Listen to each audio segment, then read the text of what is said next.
아멘. 우리의 몸은 피곤하고 쇠잔하지만 예수님이 우리의 힘이십니다. 아멘이시죠? 오늘 말씀 제목이 성령으로 시작해서 육체로 마치는 신앙을 조심하라인데, 우리 함께 좀 오늘 말씀을 다시 한번 선포해 보실까요? 성령으로 시작해서 육체로 마치는 신앙을 조심하라.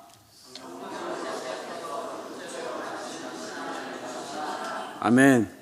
어저께도 말씀을 나눴는데, 하나님께서 하나님의 유일한 소원이 있다면 하나님은 우리의 아버지가 되고 우리는 그분의 백성이 되는 것이 구약성경, 신약성경, 성경 전체에 나타난 하나님의 소원이라고 말씀드렸습니다. 근데 이제 사사시대 때는 이스라엘에 왕이 없으므로 사람이 자기 소견에 옳은 대로 행하였다라는 것이 사사시대 때 나타난 대표적인 특징이라고 할 수 있습니다. 여러분, 성경을 이렇게 읽으시다 보면 참 이렇게 마음이 애잔한 한 왕이 등장을 하는데, 그 왕이 오늘 읽었던 사울 왕입니다.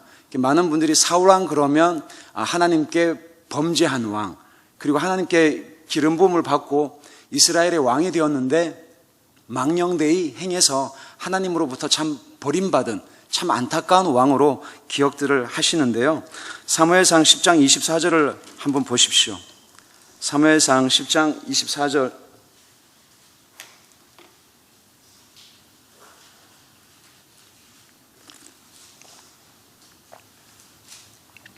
사무엘상 10장 24절을 한번 읽도록 하겠습니다. 시작.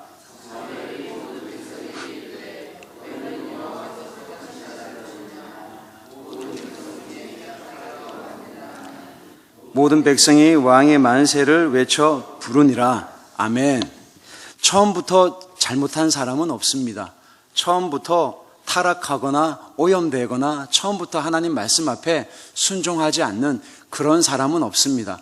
여러분, 사울 왕이 이스라엘의 왕으로 부름을 받고 하나님께 선택이 되었을 때에 모든 백성이 이 사울 왕에 대해서 만세를 부르고 정말 기뻐했습니다. 그런데 그 후에 사울이 왕이 되고 난 이후에 어떤 불량배들이 사울 왕을 멸시를 했어요. 멸시를 하고 예물을 안 드렸을 때에 여러분 같으면 어떻게 하시겠어요? 어떤 사람이 나에 대해서 대적을 하고 막 멸시를 하고 예물도 안 주면서 그렇게 모욕을 줄 때 내가 왕이라면 이제 어떻게 할까요? 죽이면 되잖아요. 내가 하고 싶은 대로 그렇게 할 수 있었을 것 같은데, 27절에 성경은 뭐라고 이야기를 하냐면 10장 27절입니다. 어떤 불량배는 이르되 이 사람이 어떻게 우리를 구원하겠느냐 하고 멸시하며 예물을 바치지 아니하였으나 뭐라고 했다고요? 그는 잠잠하였더라. 사울 왕이 처음부터 하나님을 대적하거나 막 자기 마음대로 하거나 겸손하지 않은 교만한 왕이 아니었네요. 자기를 멸시하고 예물을 갖다 바치지 않은 그런 상황이었음에도 불구하고 그는 입을 닫을 줄 아는, 행동을 절제할 줄 아는 잠잠한 하나님의 사람이었습니다. 여러분, 사무엘상 11장을 다 읽지는 않겠지만 11장에 보면 이 암몬 사람 나하스라고 하는 사람이 길랏 야베스에 올라와서 사람들을 모욕합니다. 이 소식을 듣고 사울은 하나님의 영에 의해서 성령이 충만해가지고 녹아 일어나서 온 이스라엘 백성들을 모으고 새벽에 기습작전을 해서 암몬 사람들을 다 쳐서 멸하는 정말 대단한 승리를 가져다 준 하나님의 사람이었습니다. 여러분, 사울 왕은 하나님의 사람이었습니다. 성령이 충만했던 사람이었습니다. 하나님께 쓰임받았던 그런 위대한 사람이었습니다. 근데 나중에 승리를 이렇게 하고 난 이후에 백성이 와서 어찌 사울 같은 사람이 우리를 다스리겠습니까? 하고 그렇게 말한 사람, 사울 왕을 모욕한 사람을 끌어내서 죽입시다라고 합니다. 여러분, 11장 12절 13절을 같이 한번 읽어볼까요? 사무엘상 11장 12절 13절입니다. 시작.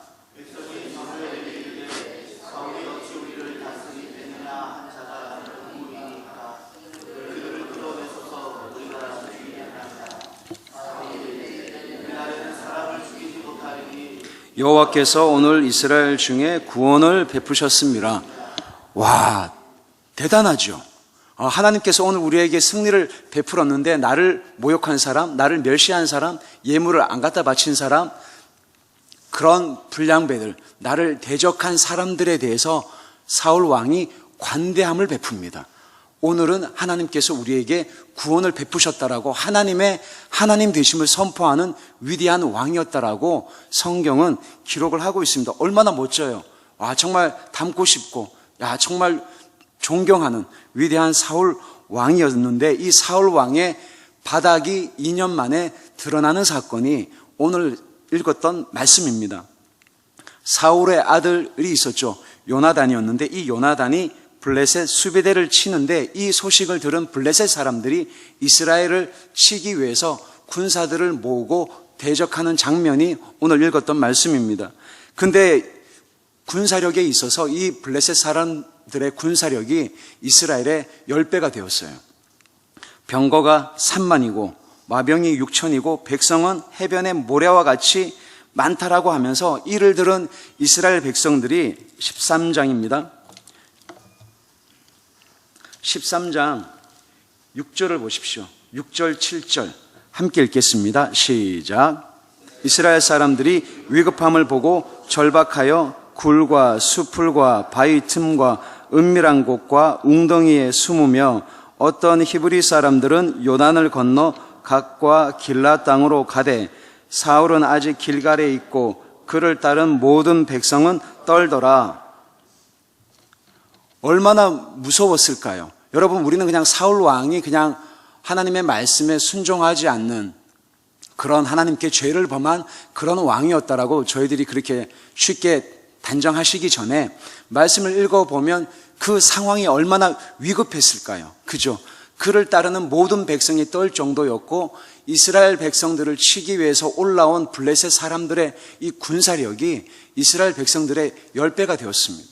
그러니까 너무너무 무서운 거잖아요. 그래서 마치 백성들이 살기 위해서 도망을 칩니다. 이웃 나라로 도망을 치고 굴과 숲과 웅덩이에 다 숨고, 그러니까 이 사울 왕의 리더십이 흩어지게 되죠. 위급하게 됩니다. 그래서 여러분 잘 아시는 스토리가 나오잖아요. 사울은 최선을 다해 사무엘이 오기를 기다리죠. 며칠을 기다렸다고 성경은 말씀하고 있나요? 7일간 사무엘이 오기를 기다렸습니다.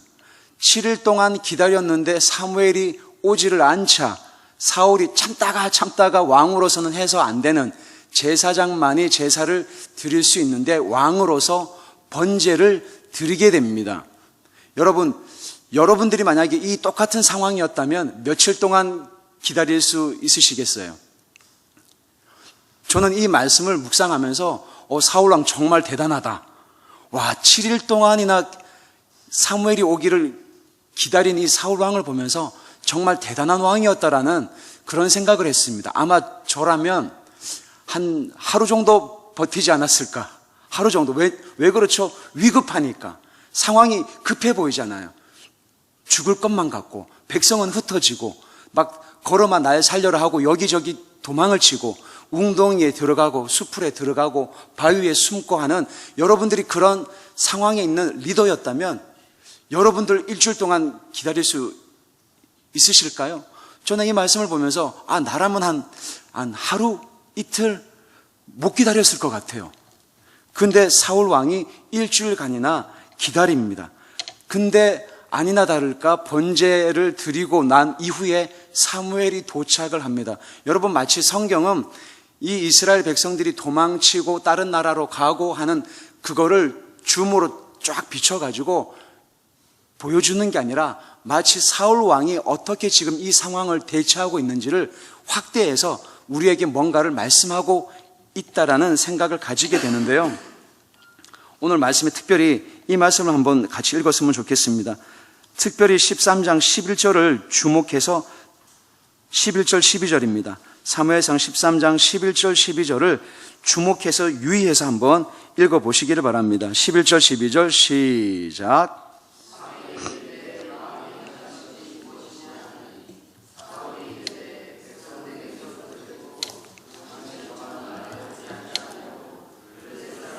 믹마스에 모였음을 내가 보았으므로 이에 내가 이르기를 블레셋 사람들이 나를 치러 길갈로 내려오겠거늘 내가 여호와께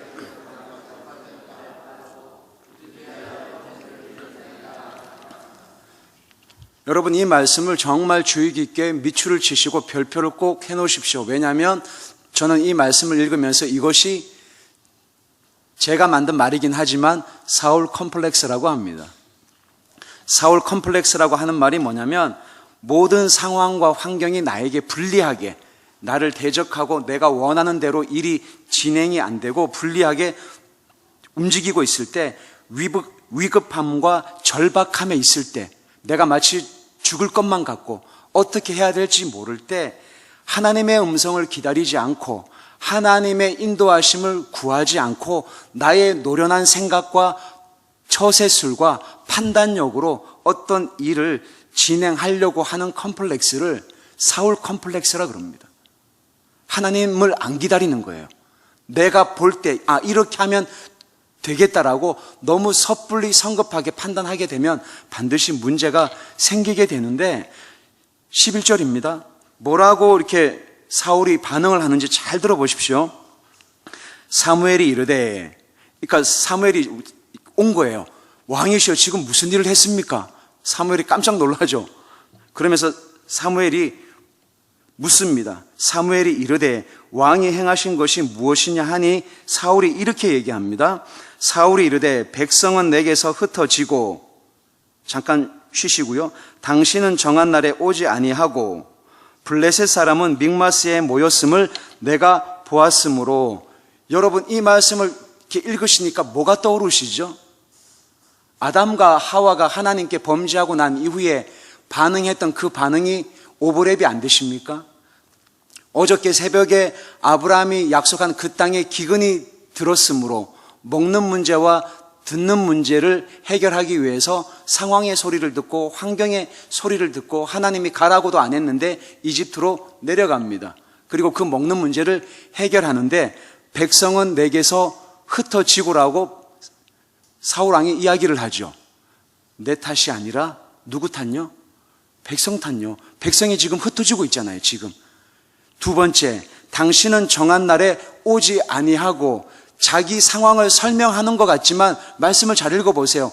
당신이 정한 기한 나에 왔으면 내가 번제를 안 드렸을 텐데 당신이 정한 기한에 안 왔잖아요. 내 탓이 아니라 누구 탓을 지금 하고 있죠? 사무엘 탓을 지금 하고 있지 않습니까? 세 번째, 블레셋 사람은 믹마스에 모여 있고 블레셋 사람들이 우리를 치러 안 왔으면은 이렇게 안 했을 텐데 누구 탓을 하고 있죠? 블레셋 사람의 탓을 하고 있단 말이에요. 상황 탓을 하고 있잖아요. 환경 탓을 하고 있잖아요. 다시 한번요. 첫 번째는 내 탓이 아니라 백성들이 흩어지고 있었습니다. 두 번째는 당신이 정한 날에 안 왔잖아요. 내 탓이 아니라 당신 탓입니다. 세 번째, 블레셋 사람은 믹마스에 모여 있고 내 탓이 아니라 블레셋 사람들이 우리를 치러 올라왔습니다. 이 세 가지 거를 내가 뭐 했죠? 보았으므로. 하나님이 안 보이고 상황과 환경이 보이게 되면 반드시 남 탓을 합니다. 여러분 이게 2000년 전이나 지금이나 이 원리가 똑같아요. 그래서 새벽마다 제가 말씀드렸던 것이 아담아 네가 어디 있느냐. 하나님이 안 보이면 누구 탓을 한다고요? 와이프 탓을 합니다. 아내 탓을 해요. 그리고 그 아내는 또 뱀 탓을 하죠. 결국은 누구 탓을 하죠? 아내를 주시고 들짐승을 만드신 하나님 탓을 합니다. 근데 아브라함도 똑같아요. 그 두려움이 임하게 되므로 상황 탓을 하고 환경 탓을 하는, 변명하고 핑계대고 합리화시켜서 이 말씀을 한마디로 표현을 하면 남 탓인 거예요. 남 탓을 한단 말이에요. 그랬더니 사울이 12절입니다. 12절 함께 읽겠습니다. 시작. 나를 치러 길갈로 내려오겠거늘 내가 여호와께 은혜를 간구하지 못하였다 하고 부득이하여. 누구 탓을 하죠? 하나님 탓하는 겁니다. 여러분, 결국은 사울에게 있어서 가장 핵심적인 문제는 뭐였냐면 하나님 탓을 합니다. 내가 여호와께 은혜를 간구하지 못하였다 하고, 이 흘러가는 상황을 보니 하나님께서 우리를 지금 돕지 않는 것 같다는 거예요. 하나님이 우리와 함께 하고 있지 않기 때문에 여호와께 은혜를 우리가 간구해야 되겠다. 그래서 왕으로서 어쩔 수 없이 뭐라고요? 부득이하여 어쩔 수 없이 제가 이렇게 했습니다. 그러니까 이게 그렇게 큰 범죄는 아니지 않습니까? 살다 보면 이럴 수도 있는 거지. 이러면서 자신을 합리화하는 사울 왕을 한번 보십시오. 여러분, 이 말씀이 정말 저는 중요하다고 생각합니다. 상황과 환경이 내가 원하는 대로 안 돌아갈 때가 있잖아요. 어려울 때가 있잖아요. 그리고 이거 어떻게 해야 되지? 죽을 것만 같고, 백성들은 도망을 치고 있고, 왕으로서는 뭔가를 해야 될 것 같고, 아빠로서는, 아버지로서는, 가장으로서는, 목회자로서는, 리더로서 뭔가 이 상황을 수습을 해야 될 일들이 굉장히 많지 않습니까? 저도 마찬가지입니다. 여러분들에게 말 못할 기도 제목이 있고 고민이 있습니다. 그리고 뭔가 이렇게 결정해야 될 일들이 매일마다 있습니다. 그럴 때마다 상황과 환경을 나의 어떤 생각으로, 나의 앞선 판단력으로 급하게 결정을 할 때 문제가 생긴다라는 것입니다. 그것을 사울 컴플렉스라 그래요. 근데 이런 약점들이 저에게도 있어요. 여러분에게도 있잖아요. 이러할 때에 하나님의 말씀 안에 거하지 않으면 우리도 아담처럼, 아브라함처럼 잘못된 판단과 선택을 할 수 있다라는 것입니다. 여러분, 사울 왕이 가지고 있었던 가장 뼈아픈 아킬레스건은 두려움이었어요. 두려움요. 근데 두려움을 이길 수 있는 가장 최고의 방법은 뭐라고요?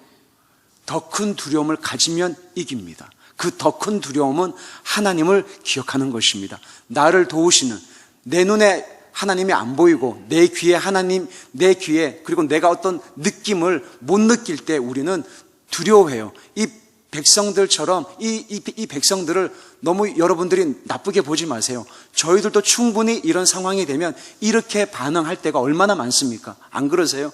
어찌할 줄 모르고 이거 어떻게 해야 되지? 이 문제를 빨리 해결해야 되는데 이거 어떻게 해야 되나 고민할 때가 있잖아요. 그럴 때 상황과 환경을 두려워하게 되면 하나님은 보이지 않고 내 안에 두려움이 작동함으로 말미암아 여기에 끌려가게 되는 것이 바로 사울 컴플렉스입니다. 사랑하는 여러분, 사울 왕은 성령으로 시작을 했습니다. 정말 겸손함으로 시작을 했습니다. 그리고 하나님을 주목했던 왕이었습니다. 자신을 대적했던, 멸시했던 사람들을 죽이지 않고 관대함으로 베풀었던, 여호와의 구원을 선포했던 그런 왕이 사울 왕이었는데, 나중에는 하나님께 버림받은 사역자로 인생을 마치게 되었습니다. 여러분, 이것이 오늘날 저희들에게도 동일하게 일어나고 있습니다. 쓰임받는 것보다 더 중요한 것은 마무리를 잘하는 게 정말 중요합니다. 아멘이시죠? 성령으로 시작하는 것도 중요하지만 성령으로 끝마치는 것도 굉장히 중요합니다. 왜냐하면 사역자들 가운데 많은 분들이 성령으로 출발을 했다가 육체로 끝마치는 분들이 너무 많기 때문에 그렇습니다. 굳이 말씀 안 드려도 아시죠? 많은 문제와 아픔이 있음에도 불구하고 끝까지 성령으로 끝마칠 수 있는 인생이 되시기를 주의 이름으로 축복합니다. 말씀을 마무리하고 싶습니다. 여러분, 이 시간에 같이 기도할 때에 한번 이 새벽에 하나님께 한번 여쭈어 보세요. 여러분들은 어떤 것을 가장 두려워하세요? 여러분에게 어떤 아킬레스건이 있으세요? 저에게도 있습니다. 사단은 여러분들의 아킬레스건을 집중적으로 공격을 할 것입니다. 재정에 있어서 나는 아킬레스건이다 그러면 그 부분을 반드시 건드릴 것이고, 자녀 교육에 있어서 나에게는 이게 좀 아킬레스건이다, 나의 약점이다 그러면 그 약점을 사단이 공격을 할 것이고, 남편과의 관계, 아내하고의 관계가 아킬레스건이다, 아니면 신앙생활을 함에 있어서 어떤 영역 혹은 진로에 있어서, 저 같은 경우는 그 부분을 놓고 지금 기도하고 있는 영역이 있습니다. 왜냐하면 저희 딸이 지금 이스라엘에 있는데 이번 6월 달에 학교 졸업을 해요. 근데 이 딸이 한국에 있는 학교를 오고 싶어 해요. 그래서 저희들에게는 이게 굉장히 중요한 기도 제목이에요. 여러분, 어떤 상황과 환경이 나에게 불리하게 움직일 때, 막 뭔가 내가 빨리 결정을 해야 될 때 우리는 마음이 급해져요. 빨리 이걸 해결해야 돼요. 근데 너무 하나님의 음성을 듣지 않고 내 마음대로 자꾸 이렇게 움직이게 되면 사울 왕처럼 이렇게 변명하게 됩니다. 내 백성은 내게서 흩어지고 당신은 정한 날에 오지 않고 블레셋은 믹마스에 모여 있기 때문에 이렇게 한 것이 나는 그렇게 크게 잘못한 게 아닙니다. 남 탓을 계속 한다라는 것입니다. 사랑하는 여러분, 나도 한때는 성령 충만한 적이 있다고 말씀하지 마십시오. 나도 한때는 교회를 위해 충성 봉사했다라고 말씀하지 마십시오. 나도 한때는 잘 나가는 사역자였고, 나도 한때는 주님께 쓰임받았던 사람이었고, 나도 한때는 기름 부음이 있었던 리더였다라는 그런 생각을 하시게 되면 안 됩니다. 저도 이런 생각을 한 적이 있었기 때문에 그렇습니다. 나도 한때는 잘 나갔어. 이 한때 잘 나간 그 신앙의 추억을 가지고 그 추억을 묵상하면서 되새김질 하게 되면 여러분 반드시 속게 됩니다. 그게 지금도 유효한 것처럼 내가 속게 된다는 거예요. 지금이 중요한 것입니다. 지금 하나님의 음성을 듣고 지금 하나님 앞에 헌신하고 지금 하나님의 말씀의 인도함을 받는 게 중요하지. 나도 한때는 잘 나갔어. 거기에 어깨가 으쓱대고 그렇게 그것에 내 마음을 뺏기게 되면 사울의 컴플렉스처럼 나도 내 마음대로 하나님 없는 것처럼 내가 하고 싶은 대로 그렇게 잘못된 선택과 결정을 할 수 있었다는 것을 기억하시고 이 새벽에 이런 기도를 같이 했으면 좋겠습니다. 한번 생각해 보십시오. 여러분들이 지금 어떤 컴플렉스를 가지고 있는가? 혹시 여러분들이 지금 어떤 상황을 문제를 해결해야 되는데 이것을 내가 인위적으로 내 생각으로 너무 앞서서 결정하고 판단하는 것은 없는가? 하나님, 나에게 이런 두려움이 있습니다. 혹시 여러분들 마음 안에, 가정 안에, 또 자녀들 안에 어떤 여러분들이 남들에게 이야기하지 못하는 어떤 두려움을 가지고 오셨다면 이것들을 이 아침에 함께 기도하면서 아버지 앞에 올려드렸으면 좋겠습니다. 우리 기도하기 전에 찬양을 하나 하고 싶은데요. 왕이신 나의 하나님, 이 찬양 아시죠? 왕이신 나의 하나님, 우리 이 찬양을 함께 하면서 오늘 말씀 들은 것을 다시 한번 기억하시면서 기도의 자리로 나갔으면 좋겠습니다. 왕이신 나의 하나님, 내가 주를 높이고 영원히 주의 이름을 송축하리이다. 다시 한번 왕이신 나의 하나님, 왕이신 나의 하나님, 내가 주를 높이고 영원히 주의 이름을